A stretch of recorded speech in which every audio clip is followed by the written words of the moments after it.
कोकणातील प्रत्येक घटनेवर असणार आहे आमची नजर। शेती, राजकारण, समाजकारण, क्रीडा, मनोरंजन आणि बरच काही। आपण पाहताय कोकणातील वेगवान न्यूज चॅनल के न्यूज कोकण।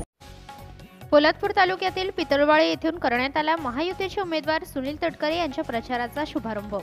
महायुतीचे उमेदवार सुनील तटकरे यांच्या प्रचाराचा शुभारंभ पोलादपूर तालुक्यातील पितळवाडी येथे श्रीफळ वाढवून करण्यात आला। शिवसेनेचे पक्षप्रतोद आमदार भरतशेठ गोगावले यांच्या हस्ते श्रीफळ वाढवून हा शुभारंभ करण्यात आला। या सभेला शिवसैनिकांनी मोठ्या संख्येत हजेरी लावली असून यामध्ये महिलांची संख्या लक्षणीय होती।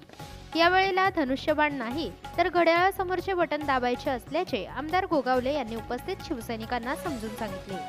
प्रचाराचा शुभारंभ आम्ही करतोय कारण युतीचा धर्म जी काय पाळण्याची जबाबदारी आमच्यावरती दिलेली आहे ती आम्ही इमानीद्वारे पाळतोय आणि त्याचा शुभारंभ आज पोलादपूर पितळवाडी या ठिकाणावरून करतोय।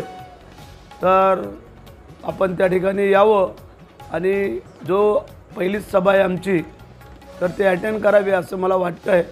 आणि जे मुख्यमंत्री दोन्ही उपमुख्यमंत्री यांनी जी काय जबाबदारी प्रत्येक आमदारांवरती पदाधिकारी कार्यकर्त्यांवरती दिलेला आहे त्यातला पहिला शुभारंभ शूरवीर नरवीर तानाजी मालुसरेंच्या पुण्य आणि पावनभूमीतून आम्ही करतोय। त्याबद्दल धन्यवाद।